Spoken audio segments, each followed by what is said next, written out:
জামালপুর শহরের টিউবওয়েল পার মোড়ে একটি বকুল গাছ এখন প্রকৃতি প্রেমীদের কাছে বিশেষ আকর্ষণে পরিণত হয়েছে। এই একটিমাত্র গাছে হাজার হাজার বাবুই পাখির বাসা, যা দেখতে প্রতিদিন ভিড় করছেন স্থানীয় বাসিন্দা ও দর্শনার্থীরা। জামালপুর টাঙ্গাইল ও সরিষাবাড়ী সড়কের সংযোগস্থলে অবস্থিত বকুল গাছটি এখন শহরের নতুন পরিচয়। ডালজুড়ি ঝুলে থাকা অসংখ্য বাবুই পাখির নিখুঁত বাসা আর সকাল সন্ধ্যা পর্যন্ত পাখিদের কলতান ও উড়াউড়ি সব মিলিয়ে তৈরি হয়েছে এক অনন্য প্রাকৃতিক দৃশ্য। ব্যস্ত শহরের মাঝেই যেন এক টুকরো শান্তির ঠিকানা। যারা আছেন আমাদের এই বাবুই পাখির জন্য সুন্দর করে একটা বাসা আমরা তৈরি করে দেবেন।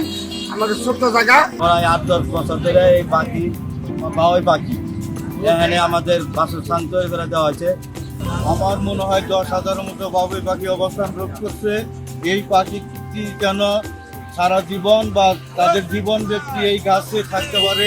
স্থানীয়রা জানান, গত 10 থেকে 15 বছর ধরে এই বকুল গাছে বাবুই পাখিরা নিয়মিত বাসা বাঁধছে। পাখিদের নিরাপত্তা নিশ্চিত করতে সবাই সচেতন।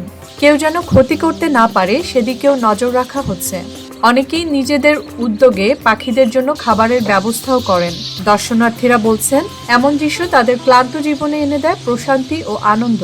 যখন কত আজান হয়, আজানের পরে 6টার দিকে এখানে তারা চলে যায়, যার যার সারে আদার করে আবার এখানে আবার চলে আসে 7টার দিকে।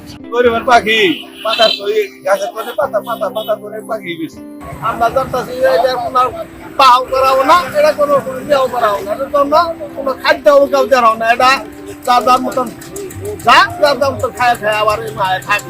একটিমাত্র বকুল গাছকে ঘিরে হাজারো বাবুই পাখি আর মানুষের এমন স্বতঃস্ফূর্ত সমাগম সত্যিই বিরল।